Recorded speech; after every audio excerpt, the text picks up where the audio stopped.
Hi and welcome to CBN4's Primetime News Package for today. I am your presenter, Alian Christopher.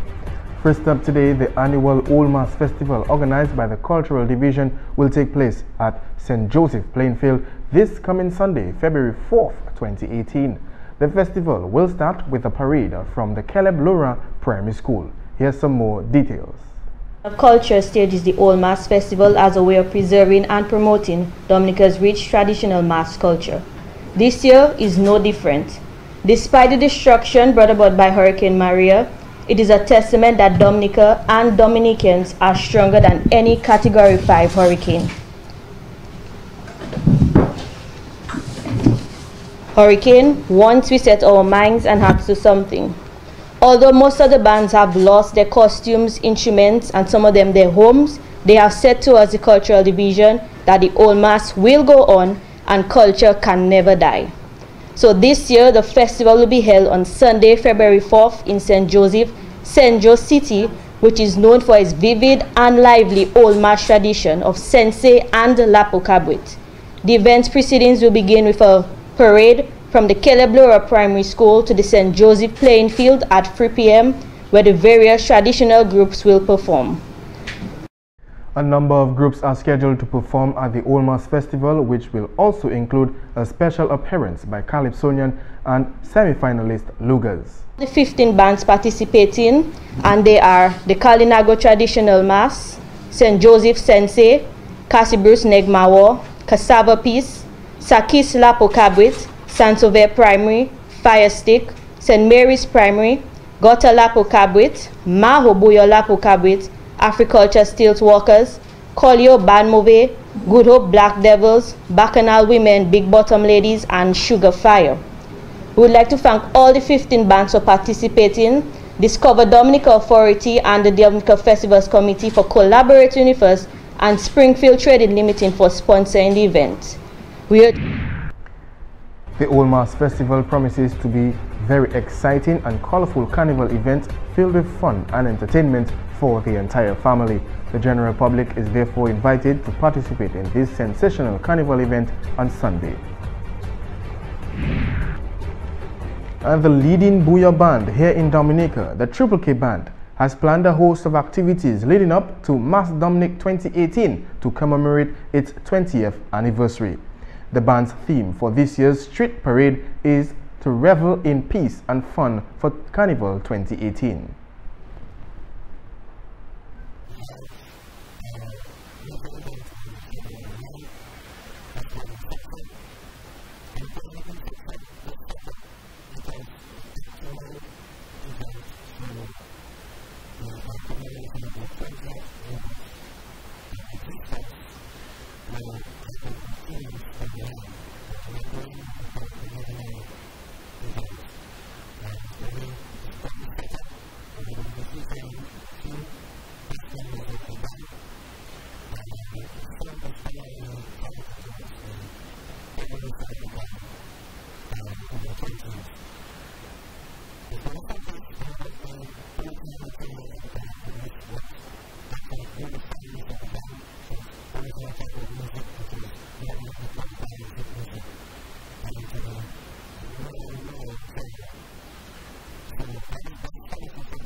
Another activity planned for the band is what they call Monday Mass.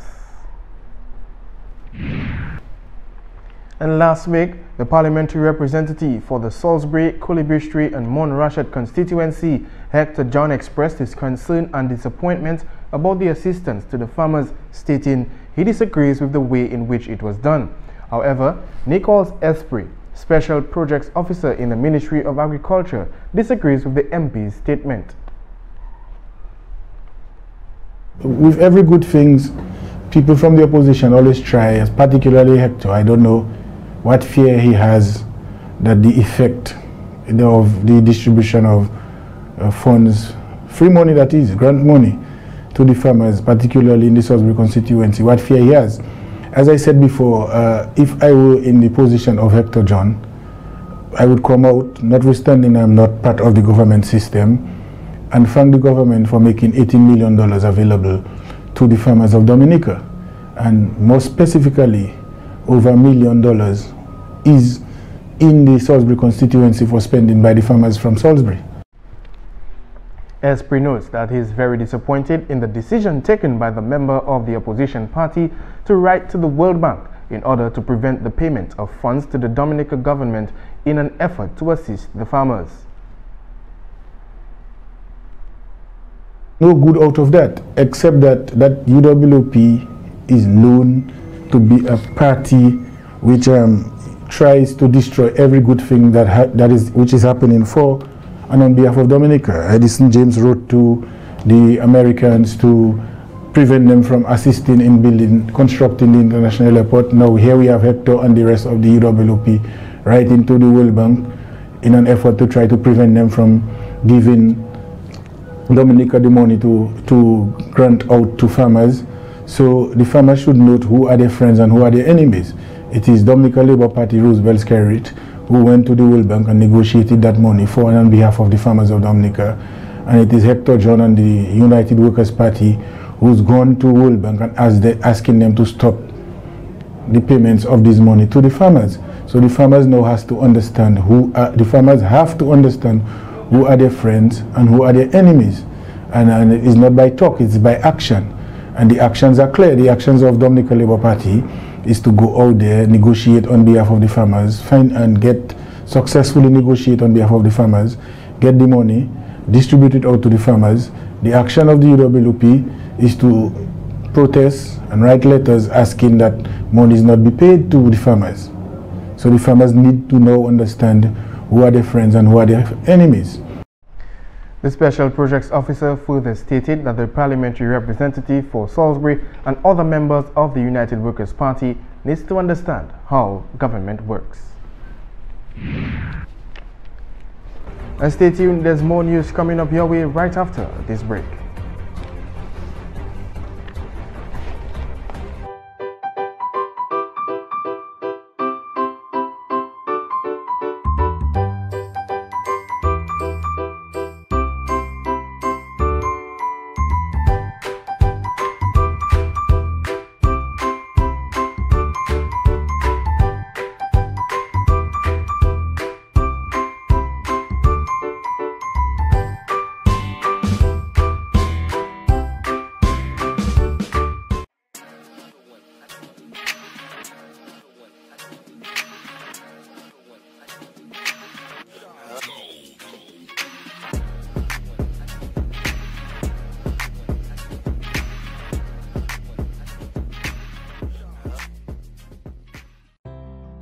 If you're HIV positive or have an STI, having unprotected sex with multiple partners puts them in grave danger. You'll expose every partner and their present and future partners to HIV or another STI. Use a condom every time you have sex. You can live a productive life even if diagnosed with HIV. Remember, early detection is key to your survival.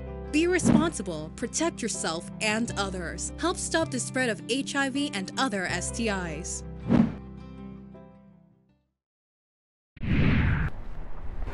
And welcome back. The Convent High School today celebrated its 160th anniversary with a mass at the Roseau Cathedral. The Convent High School opened its doors on February 2nd, 1858, where 6 young women were enrolled in the first class known as the St. Ives Convent School. Apart from being the first secondary school on the island of Dominica, Convent High School is also one of Dominica's oldest institutions. Okay, Convent High School started 160 years ago today, and it started with 6 girls on roll. And today we can mention that we have about 600 girls on roll at the Convent High School. So this is a great landmark for us. It is a great celebration, a great milestone, and we want to celebrate it as big as we can. If you look in society, Convent High School has mentored many of our top managers in society today, our government officials, and we are just so proud of the accomplishments of all the people who have passed through this school. And as you can tell, they are people of great repute. So, you know, we just want to celebrate greatly this milestone of 160 years.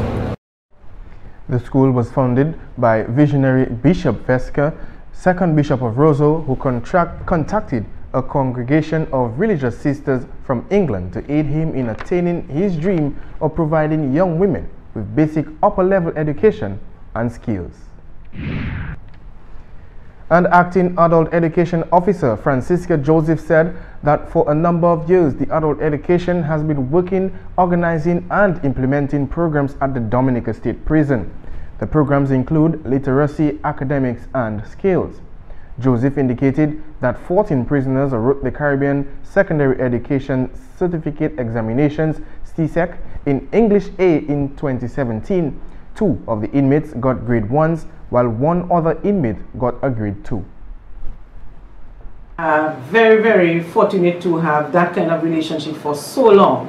So that relationship continues. And we are recommencing our academic program.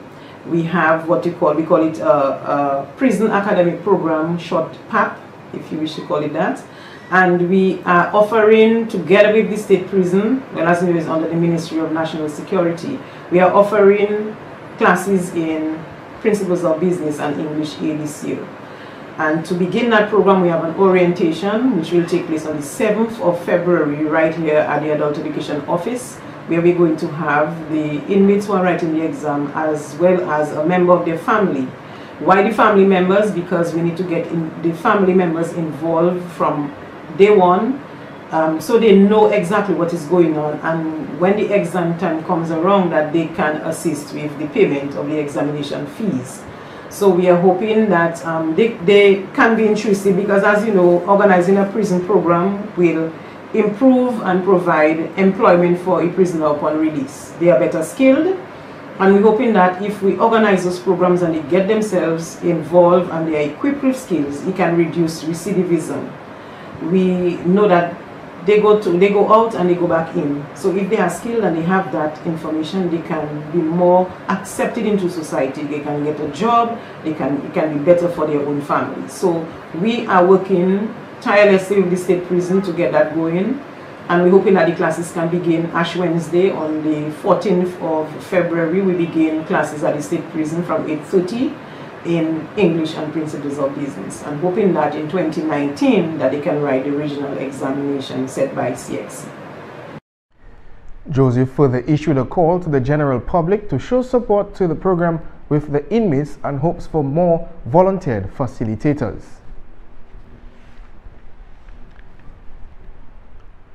And also in the news, the sports division earlier today commenced its 2018 Massey United Insurance Secondary Schools Under Cricket Championship. This year's championship is the 4th event to be staged by the sports division since the destruction suffered by Dominica from Hurricane Maria. Participating in this year's competition, it will be played in 2 zones.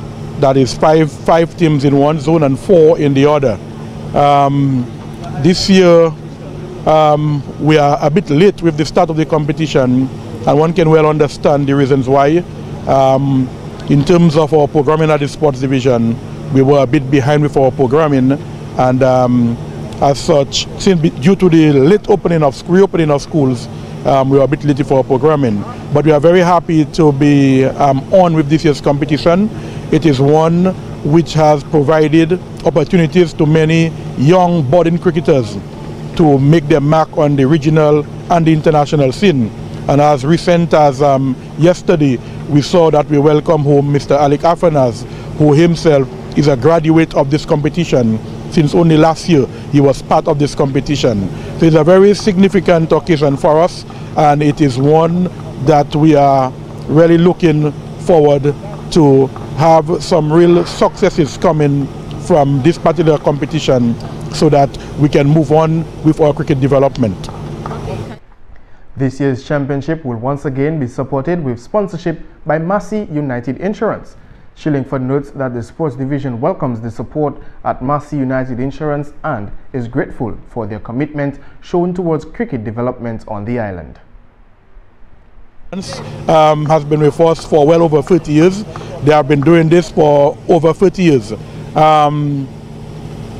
And once more, they have given their commitment. We all know that it's a very difficult time for insurance companies, and for Massey United Insurance to have come on board at this time in sponsoring this year's competition, I think it is commendable. They are making available to us $10,000 for the running of the competition, and also $500 which will go to the winning team of this year's championship. The championship officially commenced with a Ballarama competition amongst the participating teams at the Windsor Park Sports Stadium.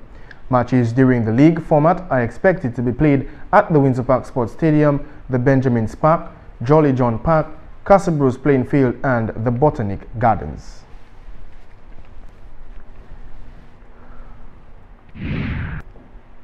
And 8 matches are scheduled for match day 2 in the DFA Flow Nations Cup. On Saturday, Prumex Harlem United will take on Police Sports Club at the Windsor Park Sports Stadium, while at the La Plaine Playing Field, LA Stars will come up against RC Doctors. At Castlebrose, Buster Warner will be up against We United, while at the Benjamin's Park, Skerrit Northeast will clash with Central Cooperative Credit Union Dubla Football Club. The action continues on Sunday with Gully Football Club taking on ACS Portersville Tarish United at the Windsor Park Sports Stadium, while at La Plaine, Sagicor Southeast will battle Kalinago Football Club. Meantime, East Central will come up against Belfast Estate Mahu Soccer Strikers at the Castlebrose Playing Field, while at the Benjamin's Park in Portsmouth, Northern Concrete and Steel Bombers will take on Exodus Football Club. All matches are set to begin at 6 p.m.